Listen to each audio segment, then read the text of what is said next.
While that benefit may not be urgent for me, it's urgent for somebody. For the sacrifice that our kids are making at the age that they're making them, I don't understand how this can be a benefit that's withheld.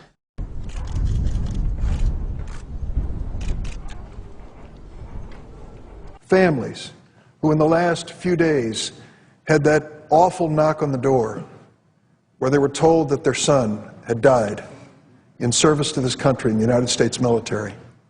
5 of them over the weekend, I understand 17 during the course of this government shutdown. And sadly, the support which we always give to these families is not there. It's not there. Customarily, within 24 to 36 hours, they are given a sum of money in advance on the benefits that that soldier earned so that they can take care of funeral expenses and the obvious needs of their family. We can't do that because the government is shut down. That awful knock on the door was not followed by the consolation of this government helping these families. And we offered to many of these families an opportunity to come and to be there to welcome at Dover Air Force Base in Delaware the return of their fallen hero. We can't offer them that benefit because the government is shut down.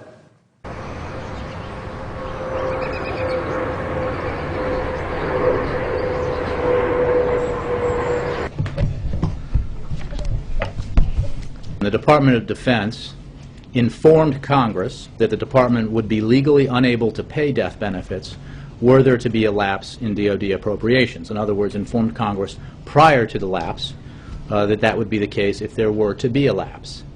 Unfortunately, this issue was not explicitly addressed as part of the Pay Our Military Act.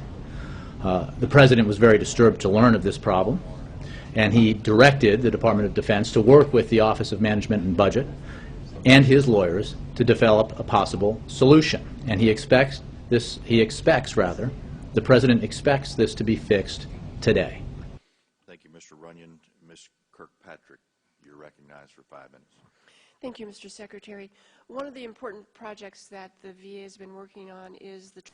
If the shutdown does not end in the coming weeks, VA will not be able to assure delivery of 1 November checks to more than 5.18 million beneficiaries, and that accounts for about $6.25 billion in payments that people are expecting, and compensation and pensions and dependents and indemnity compensation, DIC, fiduciary, educational, vocational rehabilitation, and employment benefits, including veterans who are 100% disabled, surviving spouses, eligible children, orphaned by the death of their military or veteran parent,